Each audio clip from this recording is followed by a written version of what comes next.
you want to change the world, start off by making your bed. If you make your bed every morning, you will have accomplished the first task of the day. It will give you a small sense of pride, and it will encourage you to do another task, and another, and another.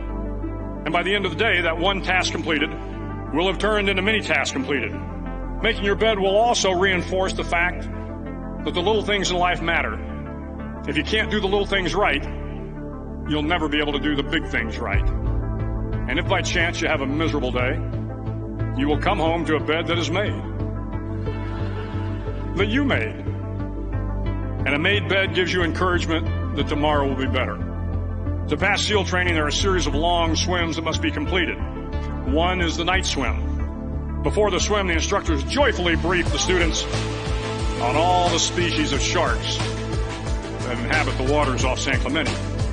They assure you, however, that no student has ever been eaten by a shark, at least not that they can remember. But you are also taught that if a shark begins to circle your position, stand your ground.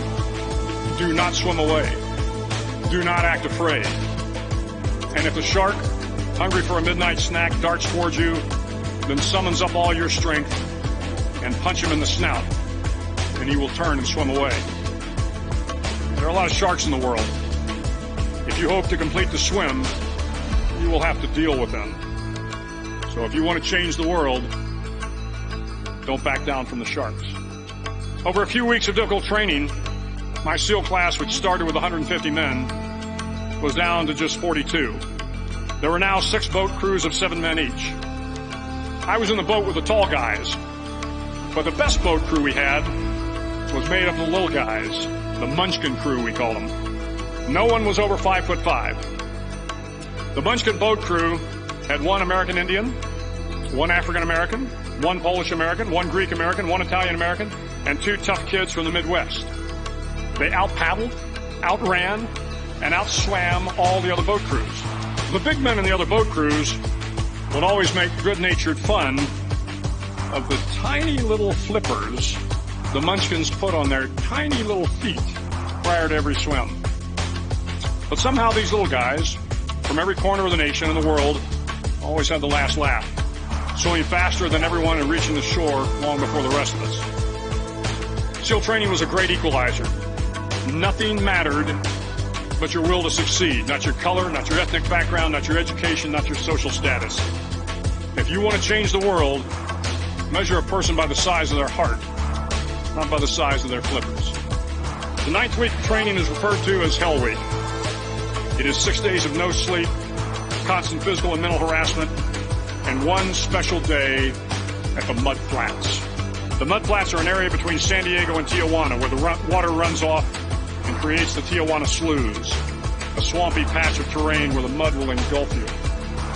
It is on Wednesday of Hell Week that you paddle down to the Mud Flats and spend the next 15 hours trying to survive the freezing cold, the howling wind, and the incessant pressure to quit from the instructors.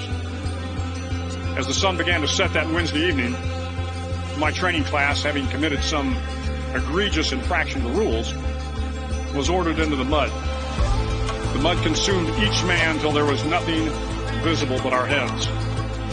The instructors told us we could leave the mud if only 5 men would quit. Only 5 men, just 5 men, and we could get out of the oppressive cold. Looking around the mud flat, it was apparent that some students were about to give up. It was still over 8 hours till the sun came up. 8 more hours of bone-chilling cold. The chattering teeth and shivering moans of the trainees were so loud, it was hard to hear anything. And then one voice began to echo through the night. One voice raised in song. The song was terribly out of tune, but sung with great enthusiasm. One voice became 2, and 2 became 3, and before long, everyone in the class was singing. The instructors threatened us with more time in the mud if we kept up the singing, but the singing persisted. And somehow the mud seemed a little warmer, and the wind a little tamer, and the dawn not so far away. If I have learned anything in my time traveling the world, it is the power of hope. The power of one person, a Washington, a Lincoln, King, Mandela, and even a young girl from Pakistan, Malala. One person can change the world by giving people hope. So if you want to change the world, start each day with a task completed. Find someone to help you through life. Respect everyone. Know that life is not fair and that you will fail often. But if you take some risks, step up when the times are the toughest, face down the bullies, lift up the downtrodden, and never, ever give up. If you do these things, the next generation and the generations that follow will live in a world far better than the one we have today. And what started here will indeed have changed the world for the better.